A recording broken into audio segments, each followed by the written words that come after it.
তাদের একটা design studio আছে। এই ডিজাইন স্টুডিওটা মূলত কম্পিউটারাইজড।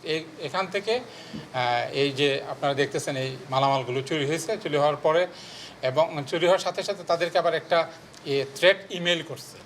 এখন যেহেতু বিষয়টা টেকনিক্যাল, সে কারণে তারা আমাদের সাথে যোগাযোগ করছে, গাজীপুর সিআইডির সাথে যোগাযোগ করার পর আমরা আপনার ছায়া তদন্ত শুরু করি। ছায়া তদন্তের এক পর্যায়ে আমরা আইডেন্টিফাই করতে পারি যে এদেরই একজন কর্মচারী এই আপনার এই ক্রাইমটার সাথে জড়িত, এবং তাদের লোক নিয়ে আমরা ওই কর্মচারীর বাসায় অভিযান চালিয়ে আপনারা দেখতে পাচ্ছেন যে প্রায় 5.5 লাখ টাকার মালামাল উদ্ধার করি, এবং গুরুত্বপূর্ণ অনেক এখানে ডিভাইস আছে যেগুলো আমরা উদ্ধার করি।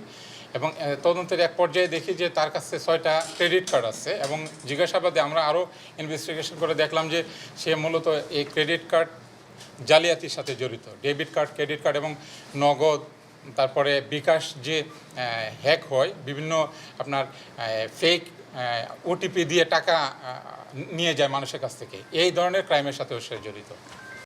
এটা আমরা ইনভেস্টিগেশন করতেছি যে আসলে আর কে কে জড়িত। আমরা যেহেতু মানে সে একজন বলা যায় যে একটা মানে এক্সপার্ট হ্যাকার, এবং এই বিষয়টাও আমরা গুরুত্ব সহকারে মানে তদন্ত নিয়ে আসতেছি, এবং আশা করছি যে যদি আরও কেউ জড়িত থাকে তাহলে আমরা ইমিডিয়েট তাদেরকে অ্যারেস্ট করতে পারবো।